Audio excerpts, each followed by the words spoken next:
अपने हक लेने वास्ते कोई किसी को राज ना स्पीच ले लो, स्पीच ले लो। जो ले है निज बल से ले है, कोई किसी को हक नहीं देंदागा, हक लेने पैंदे आ।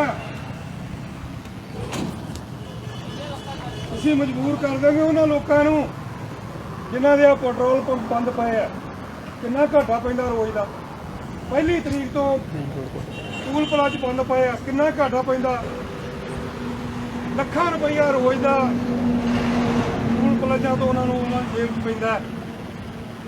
ਲੱਖਾਂ ਰੁਪਈਆ ਪੈਟਰੋਲ ਪੰਪ ਇਹਨਾਂ ਦਾ ਘਾਟਾ ਪਈ ਜਾਂਦਾ। ਕਵਰਿੰਗ ਤੁਸੀਂ ਕਰਨੀ ਹੈ ਕਿ ਆਪਣੇ ਕਿਸਾਨ ਆਗੂ ਨਾਲ ਤੇ ਕਿਸਾਨਾਂ ਨਾਲ ਹੀ ਕਰਨੀ ਸੀ ਲੀਡਰਾਂ ਨਾਲ। ਮੇਰੇ ਵੀਰ ਕਿਸਾਨ ਆਏ ਆ, दो तीन ਜਿਹੜੇ ਆਪਣੇ ਆਗੂ ਹੈ ਨਾ ਉਹ ਸਾਈਡ ਨਾਲ ਦੇ ਦਿਓ ਜਿससे कि हम बात कर सकते ਅਸੀਂ ਉਹਨੇ ਇੱਥੇ ਕਰ ਲਓ, ਪਰ ਰੋਕ ਦੇਂਗੇ ਸਟੇਜ 'ਤੇ। हाँ ले आओ इधर ही बुला लो। ਇਹਨਾਂ ਨੂੰ ਕਿਹਨੇ ਪੁੱਛਿਆ ਲੇਬਰ ਯੂਨੀਅਨ ਬਸ ਨਹੀਂ ਬੈਠੇਗੇ ਇਸ ਤਰ੍ਹਾਂ ਜਿਹੜੇ ਰਾਜਨੀਤਿਕ ਲੀਡਰ ਹੈ, ਇਹ ਮਤਲਬ ਇਹਨਾਂ ਨਾਲ नहीं वो आए तो उनका भी लेना आएगा, लेकिन किसानों का पहले आएगा।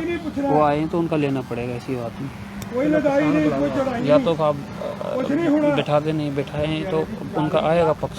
ज़्यादा बिठाओ ना, ਉਹ ਜਿਹੜਾ सही है ना। ਡਬਲੂ ਲੱਗਿਆ ਉਹ ਇਹਨਾਂ ਦਾ ਕਾਰਖਾਨਾ ਜਿਹੜਾ ਮੈਂ ਕੁਝ ਨਹੀਂ ਕਹਿ ਜੂਗਾ ਚਲੋ ਤੁਸੀਂ ਆ ਵੀ ਜੋ ਕਾਰਖਾਨਾ ਜਿਹੜਾ ਲੱਗਿਆ ਡਰਮ ਜੇ ਭਰੇ ਕਿੰਨੇ ਦਿਨ ਇਹ ਜੇ 40 ਲੱਖ ਟਨ ਦੀ 40,000 दो तीन आपके और बुला लो जो भी हैं, एक से नहीं काम चलेगा, दो तीन जने खड़े हो जाना। ਸਿੱਧਾ ਹੀ ਪੈ ਜਾਂਦਾ ਤੇ ਲੇਬਰ ਨੂੰ ਕਿਹਨੇ ਪੁੱਛਣਾ। अब निकल लो। ਲੇਬਰ ਦੀ ਤਾਂ ਲੋੜ ਹੀ ਨਹੀਂ ਉਹਨਾਂ ਨੂੰ। ਇਹੋ ਗੱਲਾਂ ਤੁਹਾਡੀਆਂ ਸਟੇਟਾਂ ਦੇ ਵਿੱਚ ਆਉਣੀਆਂ ਸ਼ੁਰੂ ਕਰ ਦੇਣਾ। ਉੱਥੇ ਆਈ ਹੈ ਤੇ ਉਹ ਜਿੱਥੇ ਵੀ ਕਿਤੇ ਹੈਗਾ ਉੱਥੇ ਆਈ ਸਿੱਧੇ ਨਾਲ ਲੈਣੇ ਆ ਤੇ ਸਿੱਧੇ ਹੀ ਲੱਗੇ ਜਾਣੇ ਆ। कुबेर केसरी लाइव में आपका स्वागत है। जलालाबाद से चंद किलोमीटर दूरी पर फाजिलका रोड पर रिलायंस के पेट्रोल पंप के बाहर ये किसानों का धरना चल रहा है। आप जैसा कि आपने अभी लाइव वीडियो में देखा था कि दोनों तरफ से रिलायंस पेट्रोल पंप को घेरा हुआ है और यहाँ पर किसी भी तरह की आवाजाही या पेट्रोल पंप से किसी भी तरह का पेट्रोल डलवाने का काम नहीं हो रहा। हमारे साथ किसान यूनियन एकता के कुछ सदस्य मौजूद हैं, हम उनसे बात करना चाहते हैं। आपकी क्या डिमांड है और ये रिलायंस का पेट्रोल पंप घेरने से आपको क्या फायदा हो जाएगा? ਮੋਦੀ ਸਰਕਾਰ ਨੇ ਜਿਹੜੇ ਕਿਸਾਨੀ ਦੇ ਸੰਬੰਧ ਵਿੱਚ 3 ਬਿੱਲ ਪਾਸ ਕੀਤੇ ਆ, ਜੋ ਹੁਣ ਐਕਟ ਬਣ ਗਏ ਹੈ, ਉਹ ਤਿੰਨੇ ਹੀ ਕਿਸਾਨ ਵਿਰੋਧੀ ਹੈ ਤੇ ਆਮ ਲੋਕਾਂ ਦੇ ਵੀ ਵਿਰੋਧੀ ਆ। ਉਹ ਜਿਸ ਤਰੀਕੇ ਨਾਲ ਇੱਕ ਪਹਿਲਾਂ ਤੋਂ ਸਥਾਪਿਤ ਮੰਡੀ ਤੋਂ ਬਾਹਰ ਇੱਕ ਹੋਰ ਮੰਡੀ ਸਥਾਪਿਤ ਕੀਤੀ ਜਾਣੀ ਹੈ ਪ੍ਰਾਈਵੇਟ, ਔਰ ਉਹਦੇ ਲਈ ਕੋਈ ਲਾਇਸੈਂਸ ਦੀ ਲੋੜ ਨਹੀਂ। ਉਹ ਜਿੰਨਾ ਮਰਜ਼ੀ ਮਾਲ ਖਰੀਦ ਸਕਦਾ ਹੈ ਸਿਰਫ ਪੈਨ ਕਾਰਡ ਦੇ ਆਸਰੇ। ਔਰ ਉਹਦੀ ਜੁਰਿਸਡਿਕਸ਼ਨ ਕਿੱਥੇ ਰੱਖੀ ਹੈ? ਐਸਡੀਐਮ ਕੋਲੇ। ਔਰ ਐਸਡੀਐਮ ਕੌਣ ਹੁੰਦਾ ਹੈ? ਐਸਡੀਐਮ ਸਰਕਾਰ ਦਾ ਹੁੰਦਾ ਹੈ। ਐਸਡੀਐਮ ਕਿਹਦਾ ਹੁੰਦਾ? ਵੱਡੇ ਲੋਕਾਂ ਦਾ ਹੁੰਦਾ ਹੈ।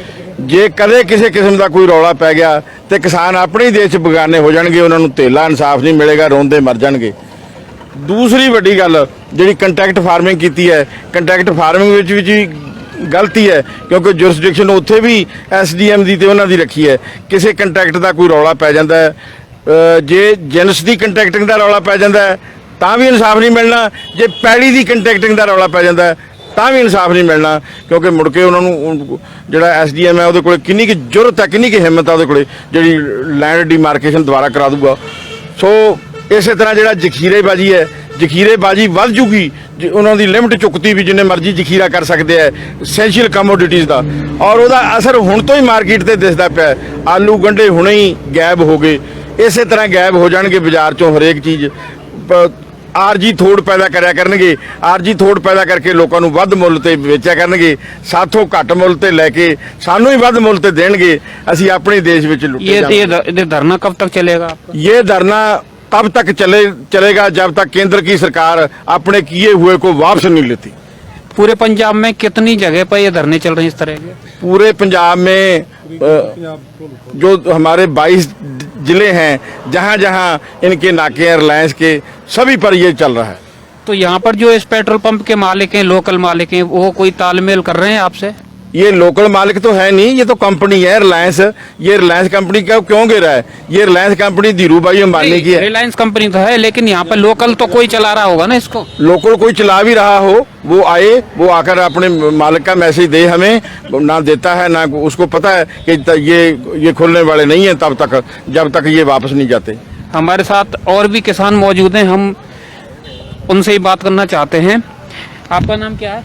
राधा कृष्ण नंबरदार। नंबरदार जी, आप कब से धरने में शामिल हुए और कब तक जारी रहेगा? आप कब तक आओगे धरने में?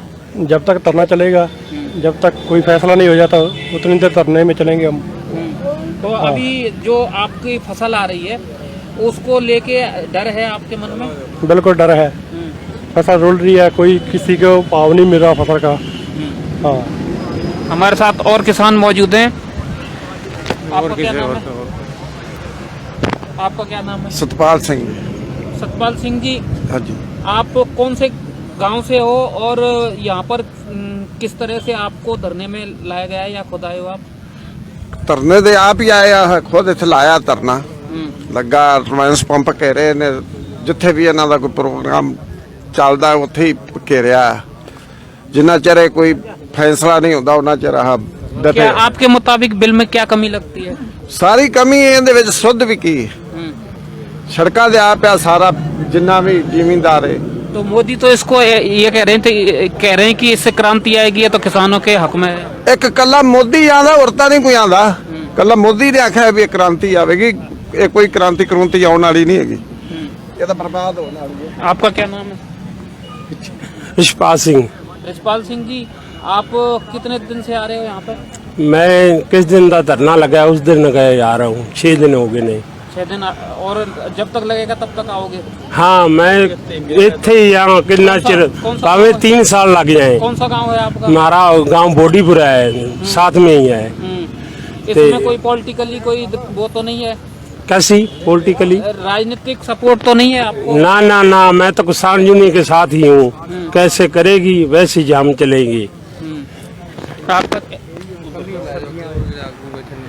और उधर पीछे आगू बैठे हुए धरने से संबंधित, हम उनसे भी बात करेंगे।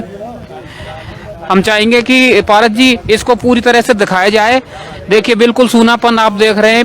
रिलायंस का पेट्रोल पंप है जहां पर बहुत ज़्यादा पेट्रोल की बिक्री होती है और पिछले ये बता रहे हैं कि 5-6 दिन से धरना चल रहा है और दोनों तरफ इन्होंने पाबंदी लगाई हुई है। उधर भी बैरिकेड टाइप का एक बांधा हुआ है, अगर आपको दिख रहा हो।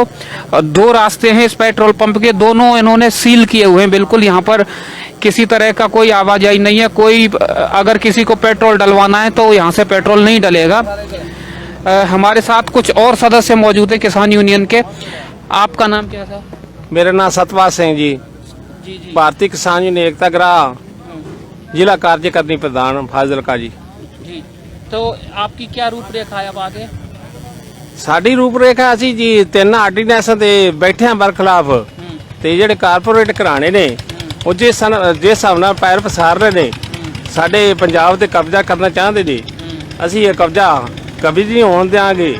ਜੇ ਜਿਹੜਾ ਅੱਗੇ ਪੰਜਾਬ ਵਿੱਚ ਆਇਆ ਹੈ ਕੋਈ ਇਹਨਾਂ ਦੇ ਨਾਲ ਦਾ ਬਣ ਕੇ, ਉਹਨਾਂ ਨੂੰ ਪੰਜਾਬ ਵਾਲੇ ਜਿਹੜੇ ਲੋਕ ਨੇ ਲੜੇ ਨੇ ਤੇ ਪੰਜਾਬ ਵਿੱਚ ਅਸੀਂ ਟਿਕਣ ਨਹੀਂ ਦਿੱਤਾ।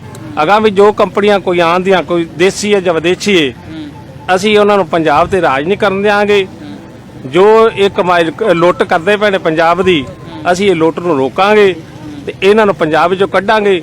ਭਾਵੇਂ ਕੋਈ ਸੂਬੇ ਸੈਂਟਰ ਦੀਆਂ ਸਰਕਾਰਾਂ ਨੇ ਤੇ ਭਾਵੇਂ ਸੂਬੇ ਦੀਆਂ ਸਰਕਾਰਾਂ ਨੇ, ਜੋ ਇਹਨਾਂ ਦਾ ਪੱਖ ਪੂਰਦੀਆਂ ਪਿਆ ਨੇ, ਅਸੀਂ ਉਹਨਾਂ ਨੂੰ ਇਹ ਨਹੀਂ ਕਰਨ ਦਿਆਂਗੇ। तो ये पंप के अलावा टोल प्लाजा पर जो धरने लगे हैं वो भी आपकी यूनियन है? ਉਹੀ ਸਾਡੀ ਭਾਰਤੀ ਕਿਸਾਨ ਯੂਨੀਅਨ ਏਕਤਾ ਗ੍ਰਾਹ ਪੂਰੇ ਪੰਜਾਬ ਦੇ ਵਿੱਚ ਜਿੰਨੇ ਵੀ ਇਹਨਾਂ ਦੇ ਸੈਲੋ ਨੇ, ਜੋ ਇਹਨਾਂ ਦਾ ਕਾਰੋਬਾਰ। कितने मेंबर धरने पे हैं पूरे पंजाब में आपकी यूनियन के? ਮੈਂ ਗਿਣਤੀ ਕੋਣੀ ਇਹਦੇ ਵਿੱਚ ਗਿਣਤੀ ਸਾਡੀ ਹੁੰਦੀ ਏ। ਇਹ ਸਾਡੀ ਗਿਣਤੀ ਜਿਹੜੀ ਏ ਬਾਅਦ ਵਿੱਚ ਸਾਡੀ ਆਂਦੀ ਏ। ਸੋ ਅੱਜ ਨਹੀਂ ਮੈਂ ਇੱਥੋਂ ਸਾਰਿਆਂ ਦੇ ਦੱਸ ਸਕਦਾ ਵੀ ਕਿੰਨੇ ਕੁ ਲੋਕ। और रात में भी ये धरना लगाते हैं आप कि चले जाते हैं? ਇਹ ਜੀ 24 ਘੰਟੇ ਦਾ ਗਾ, ਦਿਨ ਰਾਤ ਦਾ ਗਾ ਜੀ। ਸਾਡਾ ਧਰਨੇ ਪੱਕੇ ਨੇ। ਰਾਤ ਨੂੰ ਸਾਡੀ ਗਿਣਤੀ ਦਾ ਥੋੜਾ ਬਹੁਤਾ ਫਰਕ ਪੈਂਦਾ ਹੈ ਤੇ ਸਵੇਰੇ ਜਿਹੜੀ ਗਿਣਤੀ ਸਾਡੀ पूरी हो जाती है। इससे जैसे आप अब आके बैठे हैं तो काम काज, क्योंकि झोना भी आ रहा है मंडियों में, तो इससे काम काज नहीं प्रभावित हो रहा आपका? ਕੋਈ ਗੱਲ ਨਹੀਂ, ਪ੍ਰਭਾਵਿਤ ਹੋਏ ਤਾਂ ਸਾਡੇ ਮਗਰ ਹੈਗੇ ਨੇ, ਸਾਡੇ ਜਵਾਕ ਨੇ, ਬੱਚੇ ਨੇ, ਬੱਚੇ ਵੀ ਨੌਜਵਾਨ ਵੀ ਇੱਥੇ ਆਂਦੇ ਪਏ ਨੇ। ਅਸੀਂ ਇੱਕ ਇੱਕ ਕਰਕੇ ਵੀ ਇੱਕ ਘਰ ਦੇ ਵਿੱਚੋਂ ਜੀ ਕੱਢੀਏ ਤੇ ਸਾਡੇ ਯਾਰਾਂ ਦੀ ਗਿਣਤੀ ਕਿੰਨੇ ਪਿੰਡ ਨੇ ਪੰਜਾਬ ਸਾਡੇ ਮੰਨ ਲਓ ਇੱਥੇ 1000 ਤੇ 900 ਪਿੰਡ ਹੈਗਾ ਹੈ ਸਾਡੇ ਬਲਾਕ ਜਲਾਲਾਬਾਦ ਵਿੱਚ ਤੇ ਉਹਦੇ ਵਿੱਚ ਪਿੰਡ ਤੁਸੀਂ ਵੇਖ ਲਓ ਗਿਣਤੀ ਕਿੰਨੀ ਹੈ ਇੱਕ ਇੱਕ ਵੀ ਲਾਈਏ ਤਾਂ ਅਸੀਂ ਕਰੋੜਾਂ ਇੱਥੇ ਲੱਖਾਂ ਬੰਦੇ ਬੰਦੇ। आपका क्या नाम है और आप क्या कहना चाहते हैं? मेरा नाम चन्ना सिद्दूकी। आप भी भारतीय किसान यूनियन के मेंबर हैं? जी मैं एज ए किसान इस धरने ਦੇ ਵਿੱਚ कौन से शामिल गांव से होया हो आप? पिंड ਚੱਕ सिद्दूकी। अच्छा, आपको क्या लगता है कि ये धरने में आने से समस्या दूर हो जाएगी? ਦੇਖੋ ਜੀ ਆਮ ਲੋਕਾਂ ਦੇ ਕੋਲੇ ਕੀ ਹੁੰਦਾ ਜਦੋਂ ਸਰਕਾਰਾਂ ਉਹਨਾਂ ਨਾਲ ਧੱਕਾ ਕਰਦੀਆਂ ਤੇ ਆਮ ਲੋਕਾਂ ਨੇ ਧਰਨਿਆਂ ਦੇ ਰੂਪ ਦੇ ਵਿੱਚ ਬੈਠ ਕੇ ਰੋਣਾ ਹੁੰਦਾ ਹੈ ਤੇ ਸਾਨੂੰ ਰੋਣ ਦਾ ਪੂਰਾ ਅਧਿਕਾਰ ਮਿਲਿਆ ਹੋਇਆ ਹੈ। ਸੰਵਿਧਾਨ ਦੇ ਵਿੱਚ ਵੀ ਸਾਡਾ ਇਹ ਜਿਹੜਾ ਹੱਕ ਰਾਖਵਾ ਹੈਗਾ। ਅਸੀਂ ਤਾਂ ਸਰਕਾਰ ਨੂੰ ਪਿੱਠ ਸਿਆਪਾ ਕਰਨ ਆਏ ਆ, ਰੋਣ ਆਏ ਆ, ਆਪਦੀ ਸਮੱਸਿਆ ਦੱਸਣ ਆਏ ਆ ਕਿ ਕਿਸਾਨ ਪਹਿਲਾਂ ਹੀ ਖੁਦਕੁਸ਼ੀਆਂ ਦੇ ਰਾਹ ਪਿਆ ਹੋਇਆ ਹੈ। ਤੁਸੀਂ ਇਹਦੇ ਵਿੱਚ ਕੋਈ ਹੋਰ ਇਸ ਤਰ੍ਹਾਂ ਦੇ ਕਾਨੂੰਨ ਨਾ ਲੈ ਕੇ ਆਓ ਕਿ ਪੰਜਾਬ ਦੇ ਵਿੱਚ ਹੋਰ ਕਿਸਾਨਾਂ ਦੀਆਂ ਜਿਹੜੀਆਂ ਖੁਦਕੁਸ਼ੀਆਂ ਵੱਧ ਜਾਣ। लेकिन ये है कि अब जो झोना आ रहा है मंडियों में उस पे MSP मिल रही है या नहीं, और वो उसका दाम ठीक आ रहा है? ਗੱਲ ਇਹ ਆ ਜੀ ਪਹਿਲਾਂ MSP ਦਾ ਹੀ ਰੌਲਾ ਸਾਰਾ। MSP ਦੀ ਅਸੀਂ ਚਾਹੁੰਦੇ ਆ ਕਿ MSP ਦੀ ਗਰੰਟੀ ਮਿਲੇ ਤੇ ਮੰਡੀਕਰਨ ਦੀ ਗਰੰਟੀ ਜਿਹੜੀ ਕਾਨੂੰਨੀ ਮਿਲਣੀ ਚਾਹੀਦੀ ਹੈ। ਇਹਨੂੰ ਕਿਤੇ ਨਾ ਕਿਤੇ ਸਾਜ਼ਿਸ਼ ਅਧੀਨ ਕੇਂਦਰ ਦੀ NDA ਸਰਕਾਰ ਜਿਹਦੀ ਅਗਵਾਈ ਮੋਦੀ ਕਰ ਰਿਹਾ ਹੈ ਉਹ ਤੋੜਨਾ ਚਾਹੁੰਦਾ ਹੈ। ਕਾਰਪੋਰੇਟ ਘਰਾਣਿਆਂ ਦੇ ਪਾਸ ਆ ਜਿਹੜੀਆਂ ਕਿਸਾਨਾਂ ਦੀਆਂ ਜ਼ਮੀਨਾਂ ਦੇਣਾ ਚਾਹੁੰਦਾ ਹੈ। ਇਸ ਲਈ ਜਿਹੜਾ ਪੰਜਾਬ ਦਾ ਕਿਸਾਨ ਆ ਉਹ ਇਕੱਠਾ ਹੋ ਕੇ ਥਾਂ ਥਾਂ ਤੇ ਪੂਰੇ ਪੰਜਾਬ ਹੀ ਨਹੀਂ ਹੁਣ ਇਹ ਵੱਧ ਕੇ ਪੂਰੇ ਭਾਰਤ ਇੱਥੋਂ ਤੱਕ ਕਿ ਬਾਹਰਲੇ ਦੇਸ਼ਾਂ ਦੇ ਵਿੱਚ ਵੀ ਜਿਹੜਾ ਇਹਨਾਂ ਜਿਹੜੇ ਕਾਲੇ ਕਾਨੂੰਨਾਂ ਦਾ ਵਿਰੋਧ ਹੋ ਰਿਹਾ ਹੈ। और एक जो ये है कि आप ये जो धरना लगा रहे हैं इसके पीछे कोई आपको गांवों में, आपके गांवों में बीजेपी के लीडर जा रहे हैं समझाने के लिए किसानों को? उनका ये दावा है कि हम समझाने जा रहे हैं और समझ भी रहे हैं किसान। आपके पास भी बीजेपी के कोई लीडर आए हैं? ਨਹੀਂ ਜੀ, ਜਿੱਥੋਂ ਤੱਕ ਹੈ ਜਲਾਲਾਬਾਦ ਅਤੇ ਗੁਰੂ ਹਰਸਾਏ ਦੇ ਜਿਹੜੇ ਕਿਸਾਨ ਹੈਗੇ ਆ ਉਹ ਇੱਥੇ ਧਰਨਿਆਂ ਦੇ ਵਿੱਚ ਸ਼ਾਮਲ ਹੁੰਦੇ ਆ। ਮੈਨੂੰ ਦੂਜੇ ਥਾਵਾਂ ਦੀ ਨੌਲੇਜ ਨਹੀਂ, ਪਰ ਇੱਥੇ ਬੀਜੇਪੀ ਵੈਸੇ ਵੀ ਕਮਜ਼ੋਰ ਆ। ਇਹਨਾਂ ਦੇ ਨਾਲ ਬੀਜੇਪੀ ਨਾਲ ਮੈਂ ਸਮਝਦਾ ਕੋਈ ਹੈ ਨਹੀਂ। ਜੇ ਕੋਈ ਇੱਕਾ ਦੁੱਕਾ ਲੀਡਰ ਹੋਣਗੇ ਤਾਂ ਉਹ ਇੰਨੀ ਜ਼ਰੂਰਤ ਹੀ ਨਹੀਂ ਕਰ ਪਾ ਰਹੇ ਕਿ ਉਹ ਜਿਹੜੇ ਲੋਕਾਂ ਦੇ ਕੋਲ ਜਾ ਸਕਣ, ਕਿਉਂਕਿ ਲੋਕਾਂ ਦੇ ਵਿੱਚ ਭਾਰੀ ਰੋਸ ਜਿਹੜਾ ਹੈਗਾ। ये नौजवान हैं, किसान यहाँ पर मौजूद हैं। हम इनसे थोड़ा सा अलग हटके सवाल करेंगे कि आपको सिर्फ बीजेपी से दिक्कत है या बाकी पार्टियां जो राजनीतिक पार्टी हैं वो भी सही भूमिका नहीं निभा रही? ਦੇਖੋ ਜੀ ਜਿਹੜੀ ਰਾਜਨੀਤਿਕ ਪਾਰਟੀ ਚੁਣ ਕੇ ਤਾਂ ਅਸੀਂ ਭੇਜੀ ਦਾ ਨੁਮਾਇੰਦਾ, ਪਰ ਉਹਨਾਂ ਦਾ ਪਤਾ ਨਹੀਂ ਕਿਹੋ ਜਿਹਾ ਦਿਮਾਗ ਵਾਸ਼ ਕਰਦੇ ਆ ਜਾਂ ਕੁਝ ਕਰਦੇ ਆ। ਉਹ ਸਿਆਸੀ ਰੰਗ ਵਿੱਚ ਜਾਵਦੇ ਜੇਬਾਂ ਭਰਨ ਵਾਸਤੇ ਸਭ ਬਦਲ ਜਾਂਦੇ ਆ ਜੀ। ਬਦਲਣ ਕਾਰਨ ਕੀ ਹੈ, ਉਹ ਨੌਜਵਾਨ ਪੀੜ੍ਹੀ ਨੂੰ ਭੜਕਾਉਂਦੇ ਆ, ਉਹਦੇ ਮਗਰ ਲਾਉਂਦੇ ਨੇ। ਲੇਕਿਨ ਹੁਣ ਅਸੀਂ ਜਾਗ ਚੁੱਕੇ ਆ। ਜਿਹੜੇ ਸਾਡੇ ਖਿਲਾਫ ਕਾਲੇ ਕਾਨੂੰਨ ਇਹਨਾਂ ਲਾਗੂ ਕੀਤੇ ਨੇ, ਸਾਡੀ ਰੋਟੀ ਤੇ ਲੱਤ ਮਾਰੀ। ਸਾਡੇ आपने पूरा कानून पढ़ा है? हाँ जी पढ़ा जी हमने। क्या उसमें क्या क्या खामी है? उसमें खामी ये है कि जो MSP रेट की है, रेट की MSP हमने बोला उसको कानून बना दो। चलो ठीक है, इन्होंने बोल दिया मंडी आएगी, एक जगह आपका जाएगा, आपको रेट बढ़िया। वो तो कह रहे हैं कि MSP तो हटा नहीं रहे। MSP हटा तो नहीं रहे, लेकिन उसको कानून बना नहीं रहे। अगर मान लो 1-2 साल के बाद, 3 साल के बाद नहीं खरीदेंगे, फिर हम क्या कर लेंगे? और दूसरी दिक्कत क्या है? और यही दिक्कत है, MSP को कानून बनाएं। और लेकिन जो हमारे पास मंडियों में काम कर रहे हैं, जैसे हमारे अपने आड़तियां हैं, भाई हैं, वो भी सारे मारे जाएंगे। अगर कोई किसान, किसी किसान को जलालाबाद से राजस्थान में या हरियाणा में फसल बेचने की जो है छूट मिल जाए या उनको इधर बेचने की छूट मिल जाए तो आप इसको अच्छा मानते हैं या बुरा? छूट तो, लेकिन मान लो जी छूट मिल गई, छूट में क्या होगा? जो 50 किले का मालिक है या 100 एकड़ का मालिक है वो ही माल लेके जाएगा। जो 2 किले का मालिक है वो कहाँ माल लेके जाएगा? वो किसके पास देगा माल? वो 2 किले का माल होगा, एक ट्राली कहाँ राजस्थान में थोड़ी लगेगा, उससे ज्यादा तो उसको तेल बल जाएगा, किराया बढ़ जाएगा। वो क्या करेगा? और जो मोदी सरकार ने बिचौलिया बता रही है कि बिचौलिया, वो किसको बता रही है? आपको समझ आ रहा है? वो चोलिया मतलब ये जो बड़े घराने हैं ना, ये उनको अपना बना के, करिंदा बना के। नहीं, वो कह रहे बिचौलिया खत्म करना चाहते हैं हम, ये कानून जो लागू किया है। वो चोलिया, इसमें कोई चोलिया वाली तो हाँ, ये आप बताएंगे कि वो किसको कह रहे हैं? ਉਹ ਆੜਤੀਆਂ ਨੂੰ ਕਹਿ ਰਹੇ ਆ। ਔਰ ਜਿਹੜੀ 2.5% ਦੀ ਕੋਈ ਆੜਤੀਆਂ ਦੀ ਫੀਸ ਲੱਗਦੀ ਹੈ, ਉਹ ਕਹਿੰਦੇ ਆ ਕਿ ਇਹ 2.5% ਆ ਜਿਹੜਾ ਇਹ ਖਤਮ ਹੋਵੇਗਾ ਤੇ ਇਹ ਖਰੀਦਦਾਰ ਜਿਹੜਾ ਉਹਨੂੰ ਬਚੇਗਾ। ਪਰ तो इसमें गलत क्या है कि 2.5% बचेगा आपका? ਨਹੀਂ ਜੀ, ਇੱਥੇ ਗੱਲ ਇਹ ਆ ਕਿਸੇ ਨੂੰ ਵੀ ਜਦੋਂ ਮੰਡੀ ਦੇ ਵਿੱਚ ਇੱਕ ਚੀਜ਼ 2000 ਰੁਪਏ ਦੀ ਮਿਲ ਰਹੀ ਆ ਔਰ ਉਹਨੂੰ 2.5% ਟੈਕਸ ਲੱਗਦਾ ਤਾਂ 2050 ਦੀ ਜਿਹੜੀ ਮੰਡੀ ਦੇ ਵਿੱਚੋਂ ਮਿਲੇਗੀ ਤਾਂ ਕੋਈ ਵੀ ਇੰਨਾ ਪਾਗਲ ਨਹੀਂ ਹੁੰਦਾ, ਕਿਸੇ ਨੂੰ ਪਾਗਲ ਕੁੱਤੇ ਨੇ ਨਹੀਂ ਕੱਟਿਆ ਹੁੰਦਾ ਕਿ ਉਹ 2050 ਦੀ ਬਾਹਰੋਂ ਖਰੀਦੇਗਾ। ਇੱਕ ਦੋ ਵਾਰ ਤਾਂ ਹੋ ਸਕਦਾ 1-2 ਸਾਲ ਉਹ ਬਾਹਰੋਂ ਕੋਈ 50 ਰੁਪਏ ਵੱਧ ਦੇ ਕੇ ਵੀ ਚੀਜ਼ ਖਰੀਦ ਲੇ। ਜਦੋਂ ਉਹਦੇ ਮੁਕਾਬਲੇ ਦੇ ਵਿੱਚ ਛੋਟਾ ਖਰੀਦਦਾਰ ਖਤਮ ਹੋ ਜਾਏਗਾ ਤਾਂ ਵੱਡੇ ਕਾਰਪੋਰੇਟ ਘਰਾਣੇ ਉਦੋਂ ਆਪਦੀ ਮਨਮਰਜ਼ੀਆਂ ਕਰਨਗੇ ਤੇ ਉਦੋਂ ਜਿਹੜਾ ਫਸਲਾਂ ਦਾ ਰੇਟ ਬਹੁਤ ਘੱਟ ਲਾਉਣਗੇ, ਜਿਹਦੇ ਨਾਲ ਕਿਸਾਨੀ ਨੂੰ ਮਾਂਜਣ ਦੀ साजिश है ਜਿਹੜੀ। सरदार जी ये आरोप लगाया जा रहा है, बीजेपी के लीडर भी कह रहे हैं कि आड़तिया हैं, मतलब कुछ कांग्रेसी और कुछ लोग किसानों को भड़का रहे हैं। ਸਾਰੇ ਇਹ ਸਾਰੀਆਂ ਝੂਠੀਆਂ ਗੱਲਾਂ ਨੇ। ਜਿਹੜੇ ਆੜਤੀਆ ਸੈਸ਼ਨ ਨੂੰ ਇਹਨਾਂ ਨੇ ਬਾਹਰ ਕੀਤਾ ਹੈ, ਉਹਦੇ ਵਿੱਚ ਜ਼ਿਮੀਂਦਾਰ ਦਾ ਬਹੁਤ ਭਾਰੀ ਨੁਕਸਾਨ। ਇੱਕ ਉਹਨਾਂ ਦਾ 9 ਮਾਸ ਦਾ ਰਿਸ਼ਤਾ ਸੀ ਜਿਹੜਾ ਬੀਜੇਪੀ ਨੇ ਤੋੜਿਆ। ਉਹਨਾਂ ਨੇ ਇਸ ਕਰਕੇ ਤੋੜਿਆ ਵੀ ਅਸੀਂ ਚੋਂ ਕੱਢ ਗਏ, ਕਿਉਂਕਿ ਉਹ ਆੜਤੀਆ ਸੈਸ਼ਨ ਪੰਜਾਬ ਦੇ ਵਿੱਚ ਮੈਨੂੰ ਗਿਣਤੀ ਤਾਂ ਨਹੀਂ ਗਈ, ਪਰ ਇਹਦਾ ਡਾਟਾ ਹੈਗਾ ਸਾਡੀ ਯੂਨੀਅਨ ਕੋਲ ਵੀ ਕਿੰਨੇ ਯੂਨੀਅਨ ਇਹ ਬੰਦੇ ਆੜਤੀਆ ਸੈਸ਼ਨ ਸੀ ਜਿਹੜਾ ਕੰਮ ਕਰਦਾ ਸੀਗਾ। ਇਹਨਾਂ ਨੇ ਉਹਨਾਂ ਨੂੰ ਕੱਢ ਕੇ ਤੇ ਸਿਰਫ 2 ਬੰਦਿਆਂ ਨੂੰ ਅੱਗੇ ਕਰਤਾ ਜੀ। ਇਹਦੇ ਵਿੱਚ ਜਿਹੜਾ ਨੁਕਸਾਨ ਕੀਤਾ ਹੈ ਸਾਰੇ ਆੜਤੀ ਸੈਸ਼ਨ ਦਾ ਨੁਕਸਾਨ ਕਰ ਦਿੱਤਾ ਹੈ। ਜਿਹੜਾ ਇਹਨਾਂ ਨੇ ਵਿਚੋਲੀਆ ਕੀਤਾ ਕਿ ਉਹ ਅਮੀਰ ਲੋਕ ਸੀ, ਉਹਨਾਂ ਨੇ ਇਹਨਾਂ ਵਿਚੋਲੀਏ ਕੇ ਬਹੁਤ ਮਾੜਾ ਸ਼ਬਦ ਕਿਹਾ। तो विधानसभा चुनावों में आप फिर किसको सपोर्ट करेंगे?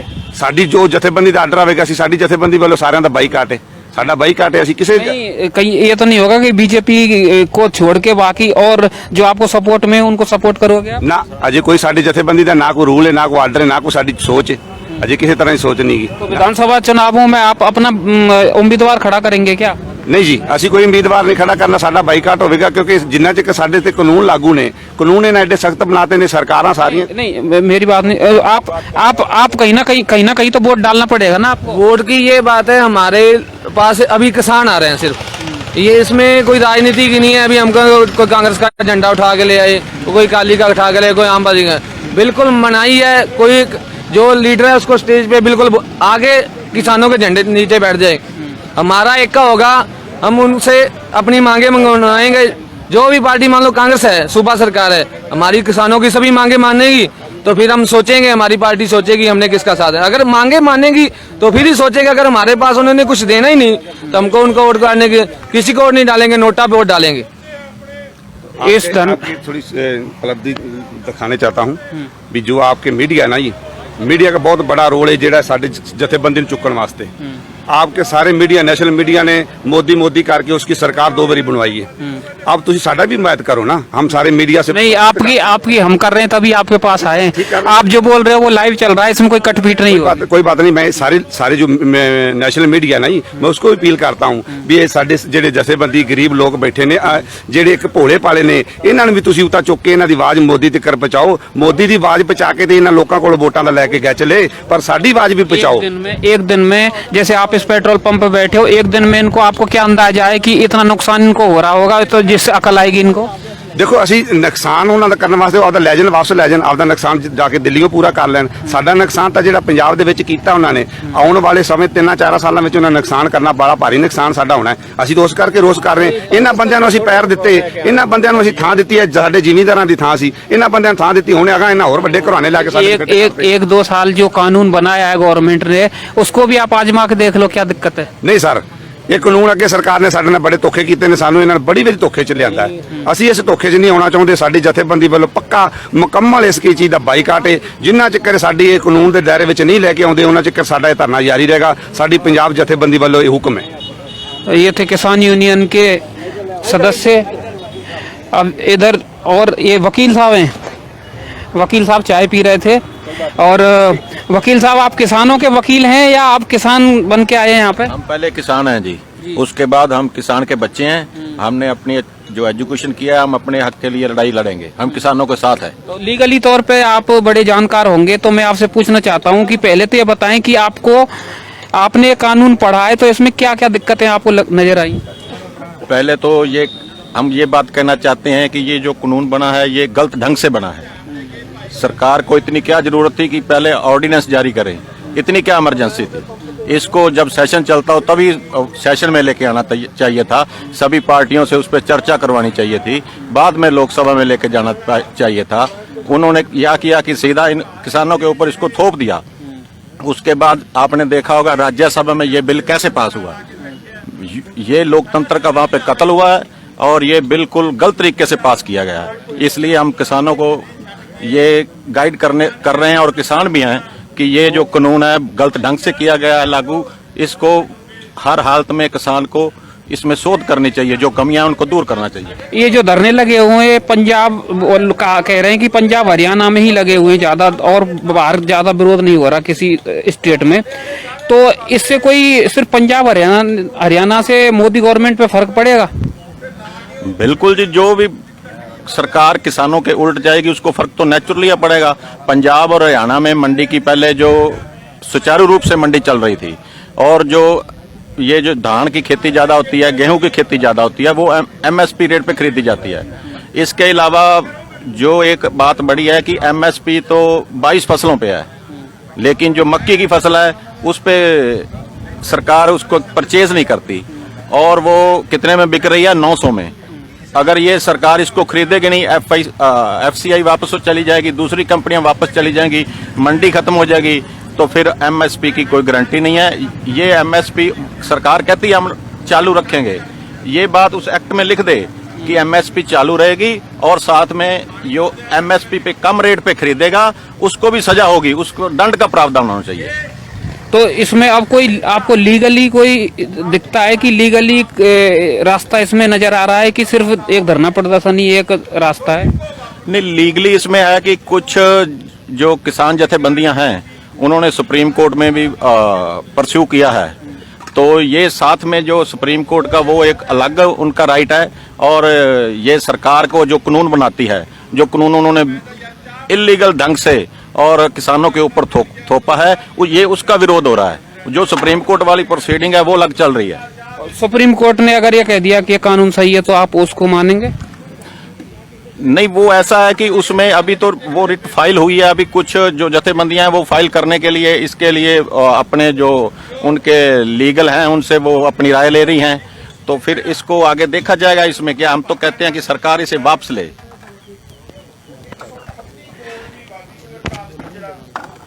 तो ये थे किसान जो बता रहे थे कि जब तक मोदी सरकार इस बिल को वापस नहीं लेती इस तरह के धरने प्रदर्शन जारी रहेंगे। इनका कहना है कि ये रात को भी धरना दे रहे हैं यहाँ पे, और इनको बहुत समर्थन मिल रहा है। किसान अपने खेतों को, घरों को छोड़ के यहाँ बैठे हुए हैं। देखना है कि आने वाले दिनों में ये प्रदर्शन क्या रंग लाता है। कुबेर केसरी के लिए पारस मदान के साथ मैं दीपक पोहिया, जलालाबाद।